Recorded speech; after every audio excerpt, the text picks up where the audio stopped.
"Hey, step away from that car, you thief." The words split the hot afternoon air like a whip, echoing down the sun-baked street. A black woman froze, her hand still resting on the driver's side door of her sleek black sedan. "I can't breathe! Let me go!" "Ma'am, you need to calm down and get in the car." Sweat trickled down her temple, not from the heat, but from the weight of every eye suddenly fixed on her. It was broad daylight. Children's laughter echoed from a nearby yard, a mailman moved slowly from house to house, neighbors tended to gardens. But now, silence gripped the block. Because one police officer had chosen to brand her guilty before her mouth even opened. What he didn't know was that this woman was not a thief. She wasn't a criminal, nor a suspect to be dragged into humiliation. She was Judge Elaine Carter, a woman whose very signature had reshaped lives, whose voice commanded courtrooms. And in the scorching light of that afternoon, his reckless words, his baseless accusation, and his arrogance would not just stain her dignity. They would cost him his entire career. "This is my car!" Before I continue, hit that subscribe button and drop a comment telling me where you're watching from. Because what you're about to hear, it's not just a traffic stop. It's a story of racism, humiliation, and the kind of justice no badge can escape. The sun pressed down like a furnace, its rays bouncing off car hoods and shimmering across the asphalt. Judge Elaine Carter eased her sedan along Maple Avenue, her mind still tangled in the echoes of the morning's cases. The rhythm of the city had slowed under the weight of heat, cicadas droning from the trees, children chasing each other on bicycles, a delivery truck idling at the curb. For her, it was the hour when work slipped into memory and home came into focus. Then everything shattered. The patrol car swung into view in her rearview mirror, sirens blaring, lights pulsing with a violence that broke the stillness of the street. Her stomach tightened as the command ripped through the afternoon air, accusing, condemning, erasing. In an instant, her robe, her gavel, her years of service, all of it disappeared beneath one word: thief. Her hands moved automatically, guiding the car to the curb, heart pounding against her ribs. Neighbors leaned on fences, curiosity sharpening into whispers. A boy let his basketball roll away as his eyes locked on the scene. Elaine stepped out as ordered, the heat clinging to her blazer, the concrete searing beneath her heels. The officer's presence carried not caution but aggression. His gaze swept over her with suspicion already hardened into certainty. He circled her sedan as though it were prey, his hand never straying far from the holster at his side. The street, once ordinary and sunlit, transformed into a stage of humiliation. Paperwork proved nothing. Her registration bore her name. Her license carried her face. Yet each time she presented proof, it was dismissed as inadequate, as though her very identity were counterfeit. The officer's flashlight beam skimmed across the dashboard, lingered on the tires, probed for cracks that did not exist. The crowd grew. A delivery driver set down his package and lingered. A mother pulled her daughter close, whispering questions neither could answer. Cell phones rose into the air, recording, capturing every second of her disgrace. Elaine stood still, back straight, hands visible, the robe of dignity she wore each day replaced by a cloak of shame. Sweat traced the curve of her cheek, and yet it wasn't the sun that burned her skin. It was the sting of every glance, every silent judgment. She had spent her life demanding truth in her courtroom, yet here she stood powerless beneath the shadow of a baseless lie. The officer's voice cut through the murmurs.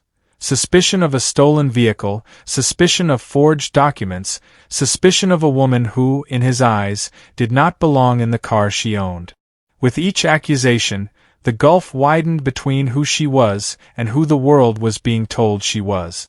Then came the moment that pulled breath from the onlooker's lungs. His hand reached back, fingers grazing the steel cuffs. A hush fell. The metallic click sounded louder than the cicadas, louder than the sirens that had faded into silence.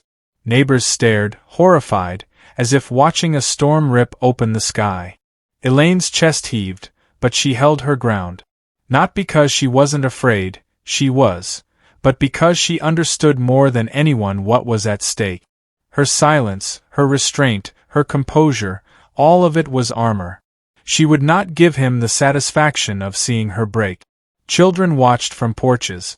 Phones captured angles from every side. And as the cuffs threatened to close, one truth became undeniable. This was no longer a private humiliation. It was a spectacle. And though she did not yet know it, this public crucifixion under the punishing summer sun would become the very evidence that turned the system against the man who sought to destroy her. The heat pressed harder as minutes dragged into what felt like an eternity. Elaine stood motionless at the curb, her sedan gleaming under the sun, the officer still circling like a predator unwilling to release the scent of imagined prey. The crowd swelled. What began as a handful of curious neighbors had now grown into a full audience. Some whispered in disbelief, some shook their heads in anger, and others simply recorded, their phones raised like mirrors capturing both her disgrace and his arrogance. Yet beneath the humiliation, a storm brewed inside her. Elaine Carter was not just another motorist pulled over on suspicion. She was a woman who had clawed her way through layers of prejudice to stand where few women who looked like her had ever stood. She was the daughter of a teacher and a postal worker, raised in a modest neighborhood where dreams were often stifled before they had room to breathe. Her parents had taught her discipline, respect, and the conviction that knowledge was both shield and sword. She carried those lessons into classrooms where she was often the only black student, where her presence was questioned as much as her intelligence. She endured the whispered doubts, the lowered expectations, the professors who mistook silence for inadequacy. And still, she rose. Law school was no different. She remembered the sting of classmates who called her diversity filler, the sting of professors who overlooked her hand when it rose with answers sharper than any others in the room. But every insult, every dismissal became fuel. Each condescending smirk pushed her harder until she graduated at the top of her class, her name engraved on plaques meant for those destined to shape the future. From prosecutor to judge, her path had been carved in sweat and sacrifice. She had sworn to serve justice, to honor truth, to wield fairness in a system that often denied it. Her robe was not just fabric. It was armor stitched with resilience, each thread a reminder that she belonged, no matter who tried to tell her otherwise. And yet here she was, standing in the street as though every achievement were dust, as though her entire life had been erased by one officer's prejudice. The robe could not protect her now. The courtroom felt a lifetime away. In this moment, she was just another black body presumed guilty. The irony cut deeper than the heat. She had presided over cases where defendants described humiliation like this, where citizens recounted being stripped of dignity under the guise of suspicion. She had believed them, had ruled with compassion when evidence confirmed their stories. But she had also quietly wondered if she would ever face such a moment herself, if her position, her title, her robe would be enough to insulate her. Now she had her answer. The cuffs dangled in the officer's hand, glinting in the sunlight. Her breath came slow and deliberate, every inhale a battle to contain rage, every exhale a whisper of restraint. She knew too well the risk of protest. Anger could be twisted into resistance.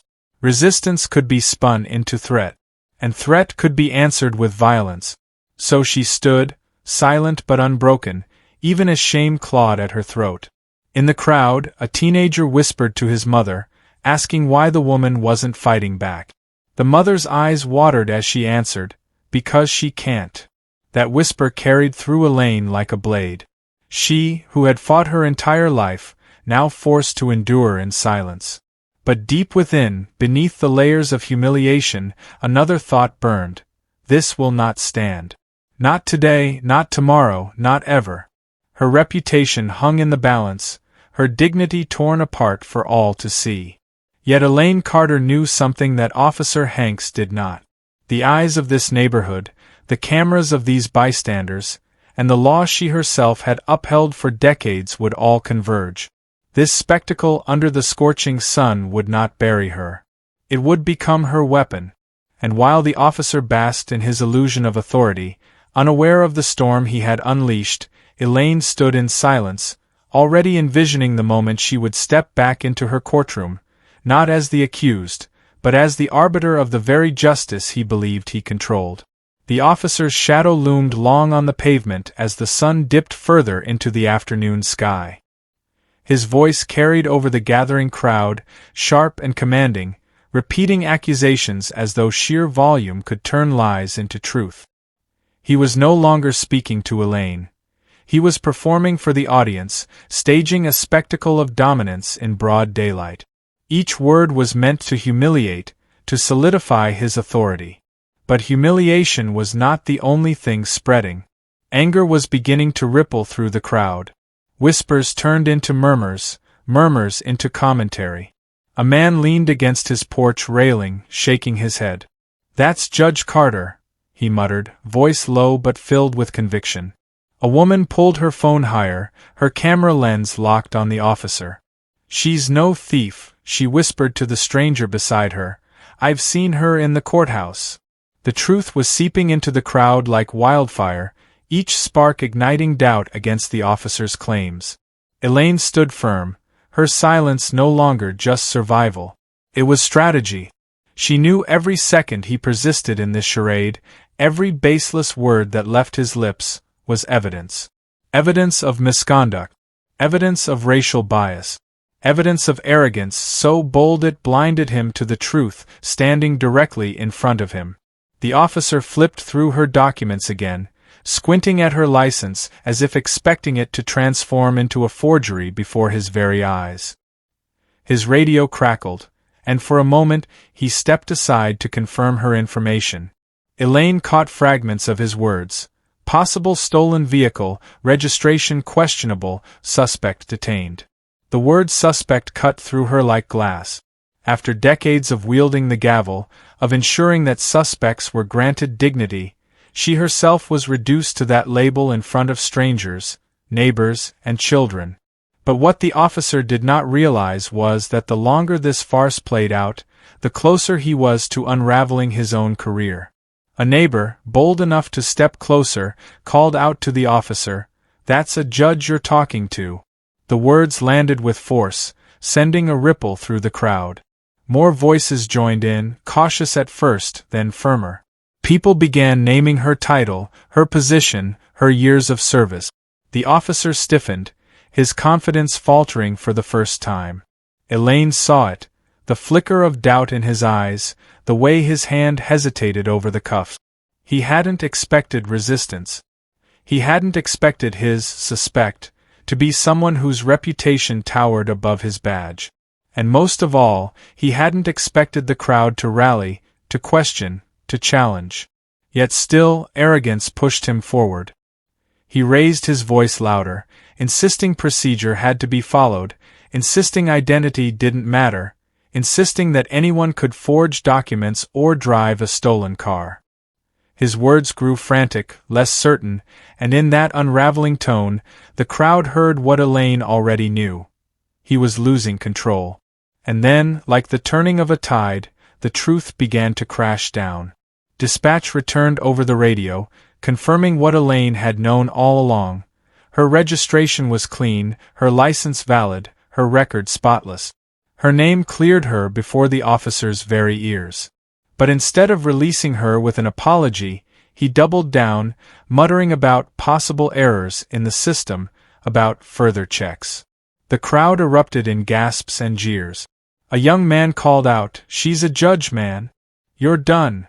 Phones captured every second, zooming in on the officer's stubborn defiance, on Elaine's calm endurance, on the neighbors who would not be silenced. Elaine's chest rose with controlled breath. Every fiber of her being wanted to tear into him, to unleash the fire that burned behind her eyes. But she did not. Her silence remained her greatest weapon, her restraint the very rope that would hang his career in the days to come. For now, she let him stew in arrogance, let him dig deeper into the hole of his own making. Because she knew the truth had already escaped him. It was in the phone's recording, in the witnesses' murmuring, in the recognition of her face and her title. The truth was no longer a fragile whisper, it was a rising storm. And when she finally chose to speak, it would not be as a suspect on the curb. It would be as Judge Elaine Carter, commanding a courtroom, summoning the very system he had weaponized against her. The fire was burning, and the officer didn't even realize it was consuming him. Days later, the courthouse brimmed with tension. What had begun as a scorching afternoon spectacle had spread like wildfire through the city. The video captured by bystanders traveled faster than rumor, flashing across screens, posted and reposted until it was impossible to ignore. Headlines blared. Black judge accused of car theft by local officer, and when justice wears the wrong face. Inside her chambers, Elaine prepared. The robe hung across her shoulders with a gravity that felt heavier than usual. It wasn't just fabric anymore, it was armor forged from humiliation, resilience, and fire. She had replayed that day over and over, the officer's words echoing in her mind, the click of cuffs ringing in her ears. Each replay sharpened her resolve. The system she had dedicated her life to had been weaponized against her. Now she would wield it back. Officer Gregory Hanks walked into the courtroom with a swagger he had not yet learned to temper. Though the city buzzed with outrage, he clung to arrogance, convinced procedure would shield him, convinced his badge would cover the cracks in his story. His uniform was pressed, his chin high, but his eyes betrayed unease. Cameras from local news stations pointed toward him, their lenses merciless, capturing every twitch. The gallery filled quickly, neighbors who had witnessed the humiliation, activists who demanded justice, colleagues who had sat on benches alongside Elaine. Whispers rose and fell like the tide, the hum of anticipation thick with expectation. Elaine entered last. The hush that fell was immediate, almost reverent. She carried herself with the same composure she had that afternoon, but now the power that had been stripped from her was firmly back in her grasp. She took her seat at the bench, her gaze steady, her expression unreadable. The proceedings began, and with them, the unraveling of Officer Hanks. Evidence rolled out in precise order. Dispatch logs confirming her car's registration, records proving her ownership, timelines that dismantled his every claim. Witness testimony from neighbors described his aggression, his refusal to release her even after confirmation of her identity. Video footage played on a screen, showing the moment he called her a thief, the crowd's recognition of her, his stubborn grip on authority as reality slipped through his hands. Each clip, each statement, was another nail hammered into the coffin of his credibility. Elaine listened, every word striking like a drumbeat. She did not need to shout, did not need to lash out. The truth itself did the work. Her silence that afternoon, the composure she had clung to, now amplified the contrast. While he had raged, she had stood firm. And now, in this courtroom, that distinction was undeniable. When her turn to speak arrived, the room leaned forward. Her voice was calm, even, but beneath it burned fire. She described not just her humiliation, but the broader sickness of assumption, the way suspicion too often attached itself to skin before facts. She did not frame it as her personal grievance alone. She framed it as a mirror, one that reflected countless others who did not wear robes, who did not carry titles, who were silenced by the same baseless accusations every day. The officer shifted in his seat, sweat tracing his temple. His earlier confidence had drained, leaving behind only a shell. He knew what was coming, though he tried to mask it. And then, with the gavel's strike, it came. A ruling that his actions had violated not only procedure, but the oath he swore. His credibility as an officer shattered, his position suspended pending removal. The badge he had worn like a weapon was stripped, leaving him bare before the very community he had sought to dominate. Gasps filled the courtroom, followed by murmurs of relief, of vindication. Elaine sat tall, her eyes steady, her face calm. The humiliation of that afternoon could never be erased, but it had been transformed. What was once shame had become testimony. What was once an accusation had become evidence. And what once felt like the destruction of her dignity had become the destruction of his career. The gavel's echo lingered in the courtroom long after the final ruling. For a moment, silence hung heavy, as if the walls themselves were holding their breath. Then came the shift. Relief rippled through the gallery, a soft wave of murmurs, nods, even quiet tears. The air no longer carried the weight of accusation, it carried vindication. Elaine sat poised on the bench, her robe settling across her shoulders like a crown reclaimed. She had not smiled, not yet, but deep inside, the knot that had twisted her chest since that hot afternoon finally began to loosen. Justice had been served. Not vengeance, not retaliation, but justice. And in that distinction lay her greatest victory. Officer Hanks stood pale, his posture collapsed. The man who had strutted into the courtroom with arrogance now looked smaller, diminished, stripped of the authority he had wielded so carelessly. His badge, once gleaming on his chest, now felt more like an anchor pulling him under. His career, his reputation, his very identity as an enforcer of law had been dismantled by his own actions. He was no victim of circumstance. He was the architect of his downfall. For Elaine, the victory was bittersweet. Nothing could erase the sting of that moment on the street, the branding of thief, the humiliating reach for cuffs, the way children watched with wide eyes as her dignity was torn apart. The scar of that memory would remain. Yet scars told stories, and this one would not be hidden. She would carry it openly, a reminder of the fragility of justice and the resilience required to defend it. In the days that followed, the city buzzed with conversation. News stations replayed the footage, commentators debated, and communities rallied. For many, Elaine's ordeal was not shocking, it was confirmation of what they had known all along. But her victory meant something greater. It was proof that truth, when given voice and visibility, could dismantle even the arrogance of power. Letters poured into her office, messages of support from strangers, testimonies from those who had faced similar humiliations but never had the platform to fight back. Some called her a hero. Others simply thanked her for not letting the moment fade into silence. And yet Elaine did not bask in the glory. She knew the danger of turning one story into an exception, of treating accountability as rare instead of essential. So she spoke, at community forums, at law schools, in interviews. Each time, her voice carried the same message. What happened to her was not unique, and it must not be dismissed as an isolated incident.